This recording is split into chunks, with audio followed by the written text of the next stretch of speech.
momentarily. Click that. And then maybe that'll be your chat on the left. Let me see what's up on my phone. Okay. All right. We're on. Thank you. Pleasure doing business with you. Thank you. That's Josh, you guys. Technological difficulties. Hello. My name is Lisa. How are you? Thank you for coming. Maybe you've met me. Maybe we've met before. Maybe we haven't. If not, my name is Lisa Woititz, and I am the daughter of this beautiful woman who is known as the mother of the recovery movement for adult children of alcoholics. And she wrote this book, which was published in 1983, and it's just as relevant today as it ever was. And my mission is to carry her work forward, and especially in this insanity that we're living in right now, which I believe is an incredible opportunity for healing.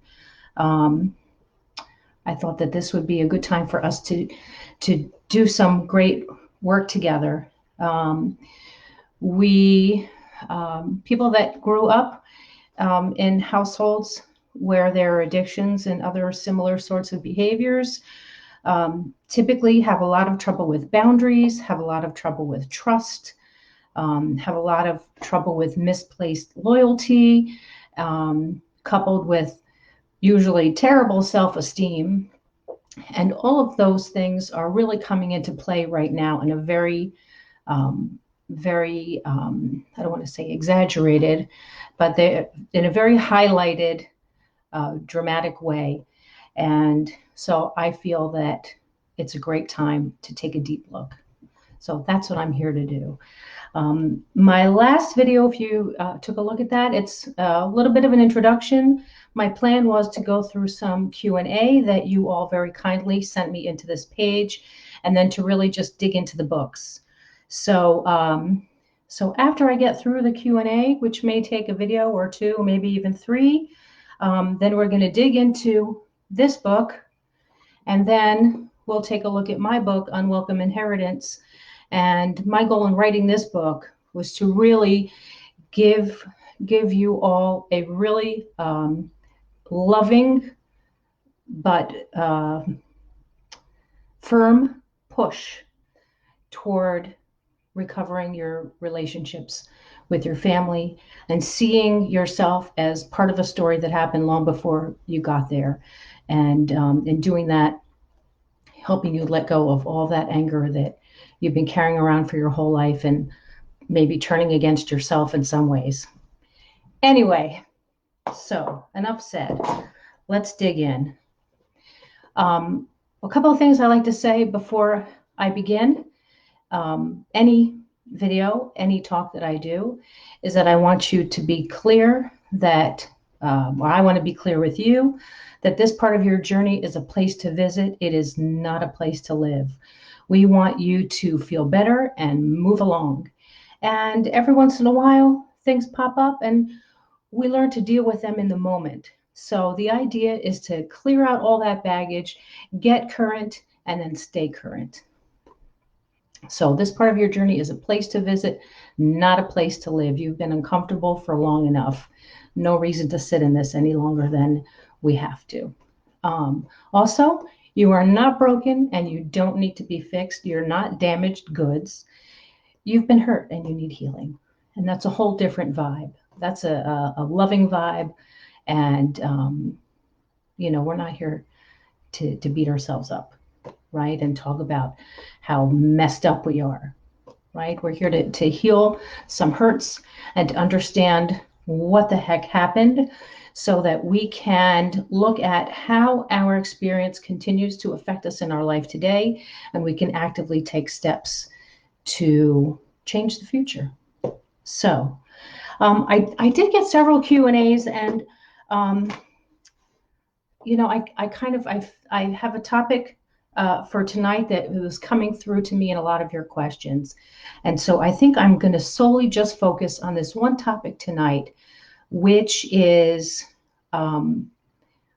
about people that grew up with one or more addicted parents and who also have addiction problems.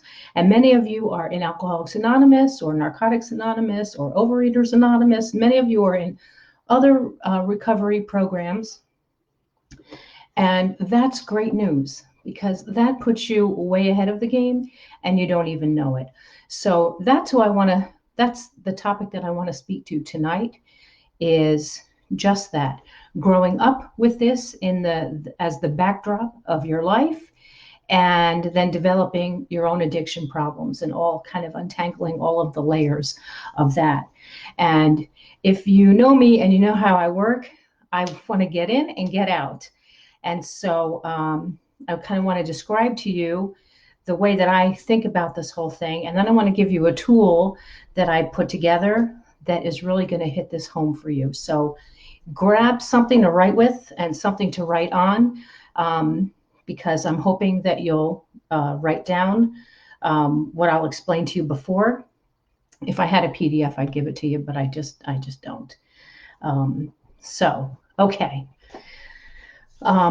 So many of us who grew up with addictive parents, we have our own addictions, right? First of all, we've got the body chemistry, right? We're born with that very highly addictive, highly allergic body chemistry. Many of us have all sorts of allergies.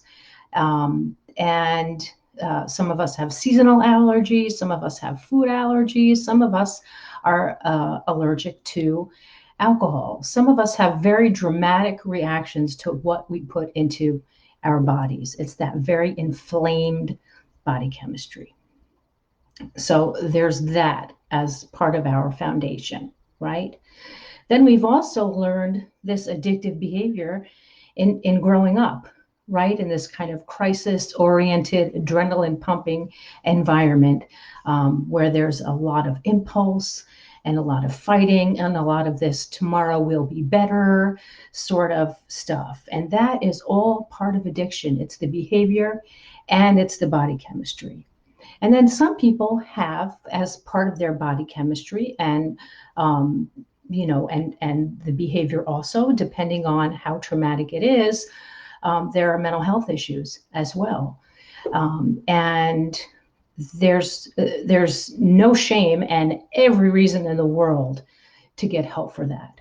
It used to be back in the day when, my dad is, I don't think, well, he'll never know. If I talk about him, I don't think he would mind. Back in the day when my dad was first getting into recovery, this is 40 some odd years ago, very, very old school, mental health issues were kind of disrespected, I'll say. And there was really no such thing as respect for somebody in AA on medication for mental health who would be considered to be sober. That was really, really shunned upon. And now it's not. Now it's really not. And if it is, screw them. Screw them. We need to do what we need to do to get our chemistry worked out, to kind of like settle down our insides so that we can think and we can function. So, mental health issues. A lot of people who grew up in these sorts of households have attention deficit. And that is something, actually, that's an interesting topic to me. That's one of the many things I'll be talking about in future videos, where as in younger years, being able to multitask and handle many different things at once in this crisis-oriented environment was a life skill. And now that attention being divided like that as an adult, when we have things we really need to focus on, it kind of backfires. So a lot of mental health. And that's what they would call in AA getting outside help. We got to do it. Get whatever help you need, however it works for you. Another pitch for meditation, right? Meditation will settle down, you clear out your head. It'll settle down your insides. Okay, so we've all got, those of us who grew up in these sorts of households. We develop our own addiction problems. Why? We've got the body chemistry. We're learning addictive behavior. Then there's the mental health aspect. But also, we learn from a very early age that numbing out is a good thing. I numbed out on sugar from, I don't know, I guess age 4. As I write about, I would walk, I clocked it actually about a year ago. I walked 1 mile from my house to Kyle's drugstore on Valley Road in Upper Montclair. Nobody ever noticed I was gone. And I would shoplift bags of candy, stuff them in my clothes, kindergarten age, first grade. And I'd walk back home and literally I'd hide and just binge because I could not manage the way I was feeling. And so many adult children of alcoholics and children of alcoholics are addicted to sugar. The body doesn't know the difference, right? It's an allergy to sugar. It can be, alcohol metabolizes as sugar. And so it doesn't matter if it's booze, if it's white sugar, doesn't matter. So anyway, so we've got all of these things. We've got the reason to numb. We've got the body chemistry. So here we are, right? Here we are. We always recommended that if you are in Alcoholics Anonymous or one of the other 12-step recovery groups for substance abuse, that you wait at least a year before, maybe 2, maybe more, before you delve into your childhood history issues. And the reason is very simple. Because the first year or 2, you're learning your tools, right? You're learning how to sit through your feelings, right? Without picking anything up. You're learning how to reach out. You're learning about service. You're really kind of getting your feet wet into this new way of life. And what happens is, if you don't kind of get your sea legs first, you might be easily triggered. I've met a lot of people trying to get sober or abstinent, or, depending on whatever program you're in OA, the word abstinence is used. If you're trying to become abstinent, clean, sober, or whatever, when you stop numbing out, you start feeling, right? Well, why were you numbing out? Because you didn't want to feel. So when we stop numbing out, that's when we start to understand why we wanted to numb out, because that's the stuff that starts bubbling up. And these are relapse triggers, because it can be very, very overwhelming. So we recommend you kind of get your feet wet, get your supports in place, get your tools in place, and then start getting into this other stuff. Now, the great thing is that you're learning, like I said, you're learning all these tools. You're learning, not just learning how to sit with your feelings and reach out and do service and etc., but you're also learning a frame of mind that is oriented toward a solution. Okay, you're taught not to sit in a problem. You're taught to take a look at what you can do and actively take steps to change. Okay, and that is critically important. So to have those tools, and now to be able to transfer them over to what I'm going to talk about next, is dynamite. You're like, as long as you're ready and you've made the decision, just like you made the decision to get into substance abuse recovery, just like you've made that decision, once you're ready to make the decision that you're just going to go through whatever this process is to clear out all that baggage, you're so far ahead of the game. It's awesome. So here we go. Okay. Oh, and another point I wanted to make about relapse is that, when we start feeling too much, we want a way of kind of controlling and moderating what we feel and kind of controlling our experience. And so that's another reason why a person might relapse. Even if it's just for one night, it's just to get out of that way of feeling and then kind of reset the insides. So if you have your pen and your paper handy, I want to offer to you something that I developed with the help of my sponsee, who helps me test out my harebrained schemes. If you've done a fourth step in Alcoholics Anonymous, you can either use the one that you have already worked on, or you can start a new one. This is really, it's a modified fourth step. Okay, so I take credit for the part that I added on, but this first part, not mine. I do not take credit for this. I'm reading right now. I'm looking right at the Big Book of Alcoholics Anonymous. Okay, so I do not take any credit for this whatsoever. These people did their work and they helped the world. So here's what happens in the fourth step. The first column is about who the resentment is toward. So for our purposes, right, we're probably talking about parents, maybe caregivers, whoever. You put down whoever you want. If there are other people, that's fine. Okay, so there's the first column. The second column is the reason why you resent that person. Now, so if you're just talking about your parents, then let's just take one at a time. Okay, so the first column would be father. Second column would be the list of all of the reasons why I resent him, right? And I could think of probably 5,000 things. So that might be a very lengthy list. Okay, all of the reasons, all the things that happened, right? And then, as the Big Book lists, and you can use this, they're the check boxes to explore what was affected in you. Was it your self-esteem, security, ambitions, personal or sexual relations, etc.? Okay, so if you're familiar with that part of the Big Book, you can leave that in. If not, then that's okay. You don't have to have it. But if you want to put it in there, if you're familiar with it, you can, and you can check off those boxes.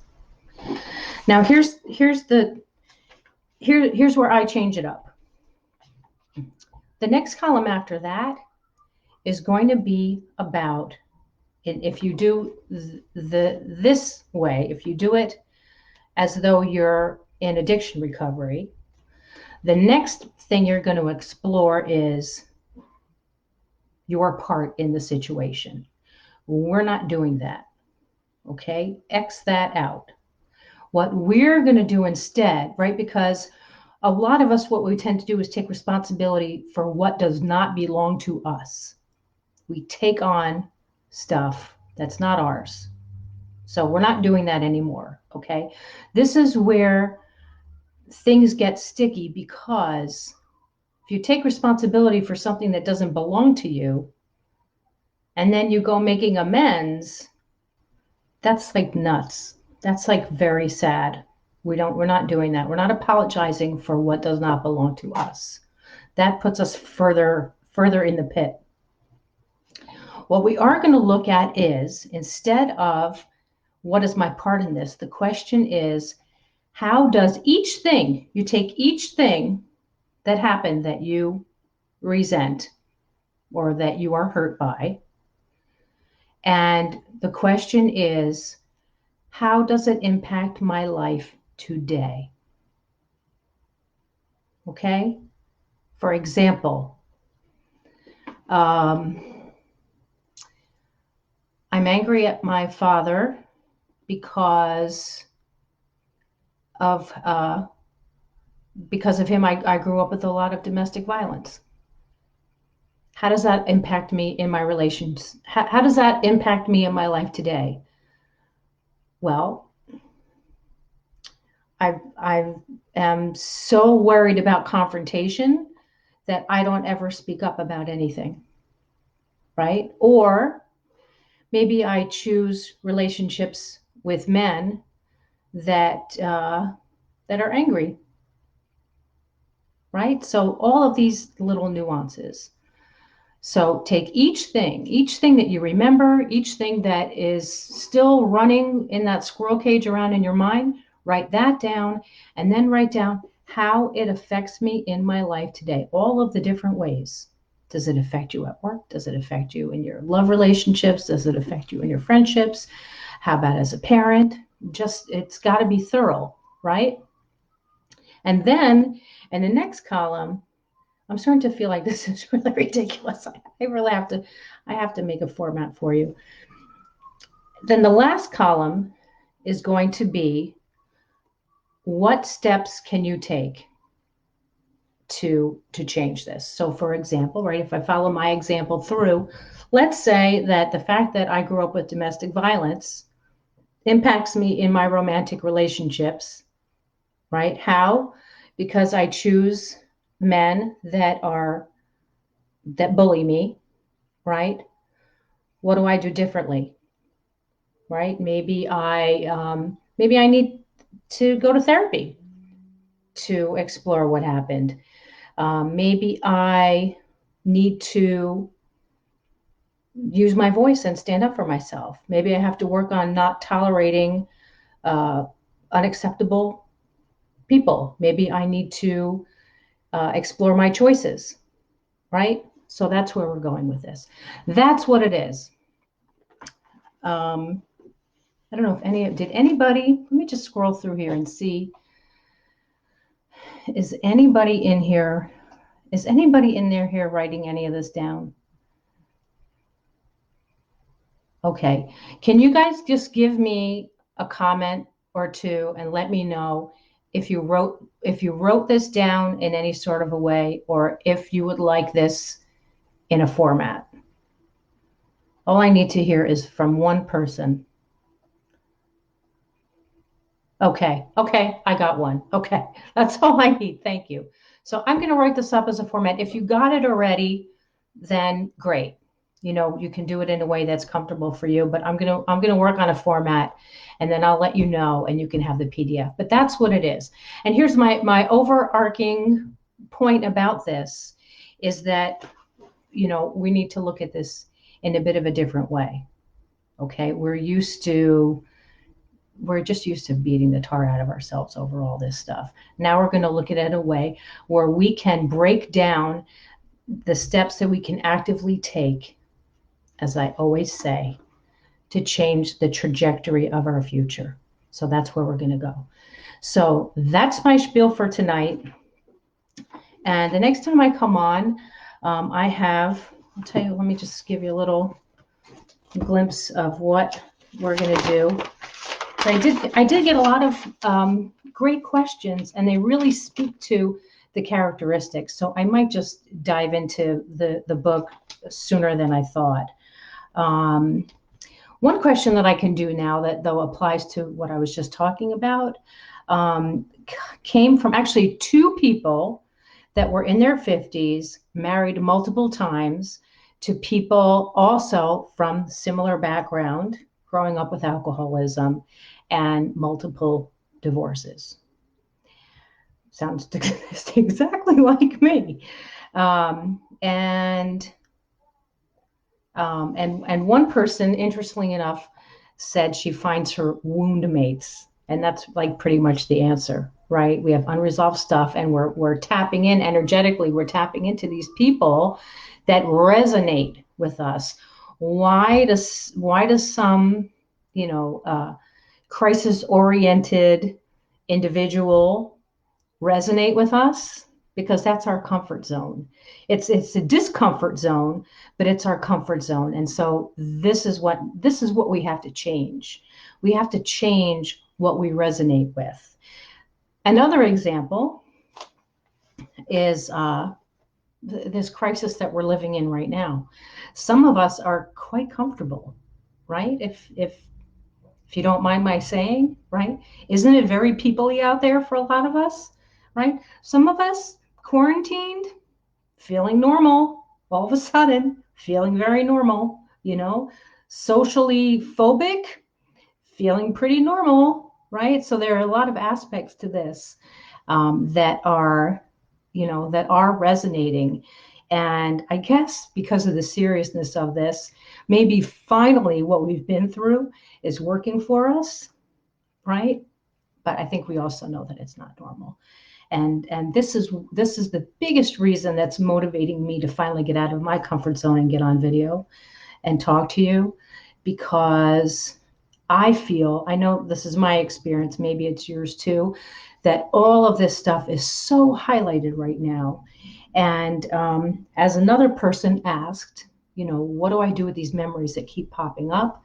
If it keeps popping up, that means it needs to be addressed, right? If it keeps popping up, that means you're ready, in my humble opinion, to address these things. So if we're in this crazy time that we're living in right now, and all of our mishugas is really driving us crazy, and we can really see it, then it's a time that we can work on it.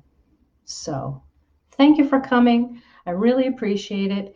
And also, just to put it out here publicly, I did ask HCI, that's the publisher of Adult Children of Alcoholics, I asked them if they would comp me some books that I could send out to people that are really tight for money right now, and buying books is just not in the budget. I want to be able to send some out to you. I don't have any, but I'm hoping they'll send me some, and I'm going to ask Hazelton if they'll send me some of these also, so that I can send them out to you. So that's what I have for today. And the next time I come on, I have on my list, somebody is talking about how to be playful with their child, processing feelings, self-shaming, all sorts of things like that. But keep your questions coming. We'll go through them. And then at some point, we're going to start really formally just getting into the books. Okay, so keep your questions and your comments coming, and I really appreciate it. Take care. Be safe.